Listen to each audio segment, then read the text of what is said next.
Good afternoon, everyone. I'd like to welcome everybody to the September 22nd, 2021 Board of Zoning Appeals meeting. We will call it to order. We do have a quorum present, and we'll go right into new business. We have the one item we have on our agenda is a variance request. It is application Z21024 by Alvari Hamid Murar, represented by Clyde Roundtree of Huddleston Steel Engineering. He is requesting a front setback variance of 17.5 feet from the required 25 feet front yard setback along Maitland Drive to allow a 7.5 feet front setback. Property zone residential single family, and I believe Joel's going to quarterback this for us. Yes, thank you, Vice Chair. Thank you, everybody. This is actually my first time able to speak to all of you, so it's really nice to meet you and be here today. So today discuss, we're going to be talking a variance request, of course, like Ken said. We're going to be talking about a subject property located on the southeastern corner of Bird Avenue, Maitland Drive, with frontages along both streets. It is identified as a .17 acre portion of tax map 80N Group D, Parcel 3, and is zoned RS8, single-family residential with an 8,000 foot minimum lot size. The aforementioned parcel in question is comprised of 4 recorded lots, all of which were 25 feet wide. This was recorded in a previous 1938 plat, and so we kind of had to go back in time a little bit to figure this one out and get that dug up. But of course, it was comprised of 4 recorded lots, all of which were 25 feet wide. And of course, again, like I said, there was an existing single-family home on the southern portion of this property. The house is bisected by a lot line from the original plat. And recently, in 2021, the Planning Commission approved a plat to re-subdivide the 4 existing lots into 2. One on the southern end containing, again, the existing house, and a vacant lot on the northern end, to which we will be discussing today. Although the 2 new lots will be less than 8,000 feet of the minimum lot size, the subdivision will reduce the degree of nonconformity of the 4 existing lots with respect to both the minimum lot width and the minimum lot size. And again, we have here for your view the attached site plan, which depicts the location of the property line. And I'd like to apologize ahead of time and go on the record to say that we didn't have enough time to notify Mr. Roundtree of updating the front setbacks. We had to make sure that was correct per the new update of the RS8 zoning that was updated in August. And so I just wanted to let you know today that what we've given you today in the exhibit is incorrect, and that's going to be also one of our conditional approvals later on. As you can see in the presentation, we have the correct one here, but we will make sure that that is updated later on. So the existing family dwelling on the subject parcel is located approximately 6 feet from Maitland Drive property line. And again, this is due to the house being in a much older neighborhood. The house was constructed in 1958 prior to the adoption of the current Murfreesboro City zoning ordinance, and was considered a legal nonconforming and grandfathered in. The applicant, represented by Mr. Clyde Roundtree, who's also here today, has submitted a request for a front setback variance of 17.5 feet from Chart 2, Appendix A of the zoning ordinance, which requires a 25-foot front setback to allow construction of a new house to be located 7.5 feet from the front property line along Maitland Drive. The house construction, of course, will comply with other city regulations, including parking requirements and other setbacks of the RS8 zoning district. In the applicant's letter, they state that the reason for the variance is due, again, to the narrow width of the property. RS8 requires there be a 55-foot width requirement, and in this case, the property is 50 feet. This is unique as a respect to in respect to the other properties in the area that are a little bit more wider and commonly around the 55 width margin. In addition, though, there are several houses in this property that do not meet the 25-foot front setback requirement. There are a few properties that we looked to in this area that show that they do not meet the 25-foot front requirement, and they do not meet the width requirement. And so that was also reviewed for this request. As such, the applicant states that due to the property's narrowness, this creates a hardship unique to the property in meeting that front setback along Maitland Drive. Staff agrees that this is not self-created because the applicant did not create the original subdivision that was set forth that set forth the narrow lot width. And in addition, the other houses, again, as we stated, the other houses in the neighborhood do not meet the required front setback. And this variance request will allow for a front setback that is similar to other properties in the neighborhood along Maitland Drive and along Chamberlain. And that would, again, lessen the degree of nonconformity.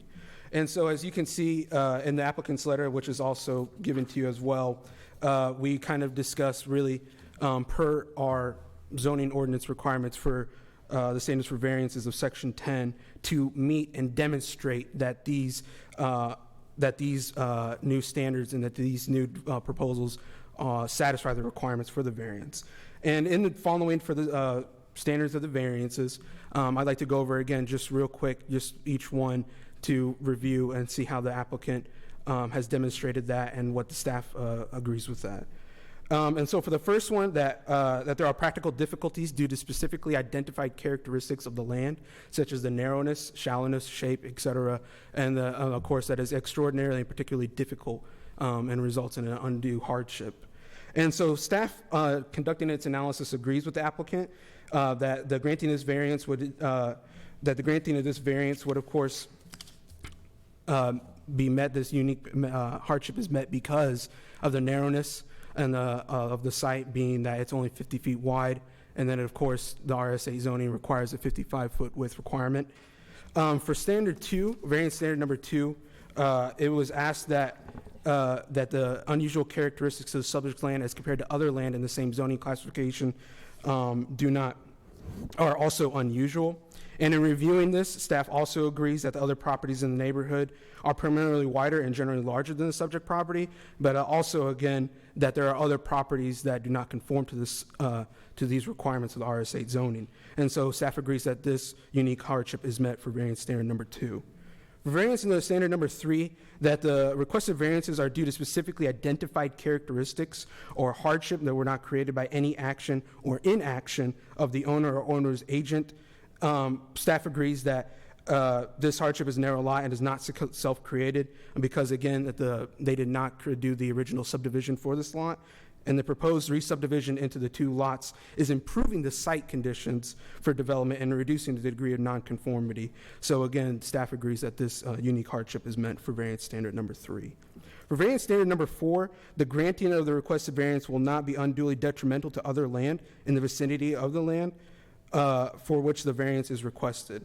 In reviewing this area, again, staff agreed that this unique hardship is meant, that granting the variance would not be detrimental to other land in the area, and several houses in the vicinity of this property, again, do not meet the 25-foot front setback, and again, range from a number of the sites in this area range from between 5 and 30 feet front setback. For the variance standard number 5, that the granting of the requested variance will not impair any adequate supply of light and air to adjacent properties, or unreasonably increase the congestion in public streets, increase the danger of fire, impact the safety, comfort, or morals of the area.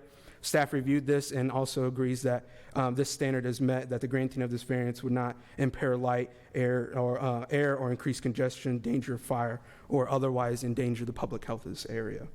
And so in reviewing these, we believe that all these standards have been met. The staff recommends approval for these 5 variance standards, that recommends approval for this variance request.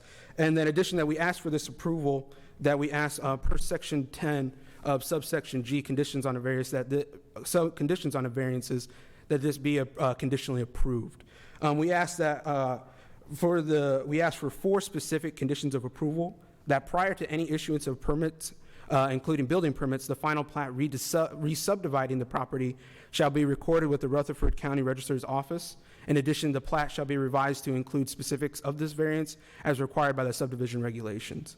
Another condition that we ask that be included with the approval is that at the time of the building permit application, a plot plan prepared and sealed by a licensed surveyor shall be submitted to the planning department for review and approval. In addition, the licensed surveyor shall be required to lay out the footing for the structure and provide written confirmation to the city that there are not any encroachments into any required setbacks. Condition number 3 that we ask is the house constructed on the subject property shall be substantially the same as depicted in the plot plan and building elevations submitted with this application. The 4th condition that we also ask that be included as well, that was included in the last minute so we can ensure that the correct plot plan was submitted, was that a plot plan with the correct variance request and correct dimensions be submitted to the planning department. I also included a image of the elevations for your use so we could see what is being submitted and kind of the overall design that is being proposed. I am here for any questions if you have any, and Mr. Roundtree is also here for any questions that you may have for him. Thank you. Board have any questions for Joel? Clyde, do you have anything to add? Okay. All right, we will go ahead and open up the public hearing. Anyone would like to speak for or against this application? Seeing no one, we'll close the public hearing, and any comments, questions, or motions with respects to this application? Mr. Chairman, I recommend that we approve this application due to the fact that the practical difficulties that be the narrowness of the property, the physical features are unusual compared to others in the RS8 zone, that these conditions are not self-created, that it's not going to impair the variance not going to impair the light, air, congestion to public streets or increase any danger of fire or public health dangers. And along with that recommendation, since it complies, meets all those particular issues, that we also approve it subject to the conditions of the staff, the 4 conditions referenced about the final plat of the property, subdividing the property be recorded, the building application of the plot plan prepared by a surveyor and submitted to the planning department, and that the house being constructed would be substantially to the same as the plans that have been submitted to the planning commission, and that I guess last, that the issues with the correct variances being referenced as well. So moved. You paid attention. Thank you. I made good notes. So we have a motion. Is there a second? Second. All in favor, say aye. Aye. Any opposed? That application passes. So the next thing we have on our agenda is staff reports and other business. And Ms. Rush, are we going to talk about the calendar for 2022? I guess we have some time to fill up. So yes, staff has submitted to you all in a hard copy as well as via email the proposed dates for the 2022 BZA meetings. So if there are any requested date changes or conflicts, you can let me know. Otherwise, if you feel comfortable with these dates, they're generally in line with when we typically meet, which is like 4th Wednesday of the month. So if you feel pretty comfortable with these, even if you might have to miss one or some, we can go ahead and proceed with this calendar if you so wish. Do we need a motion to approve? I think that's what you've done in the past. Okay. I don't remember, but no harm. I'll move to approve calendar for 2022. Second. All those in favor say aye. Aye. Any opposed? That's, all right. Any other business before the BZA today? Question. Yeah. Approval of minutes was not on the agenda. Does that need to be approved? We prior did not meeting? have them prepared in time to allow you sufficient Oh, that's right. time to review. So we did get them, but because they weren't included in the packet, we will provide them next month. Okay. Any other questions? If none, we're adjourned.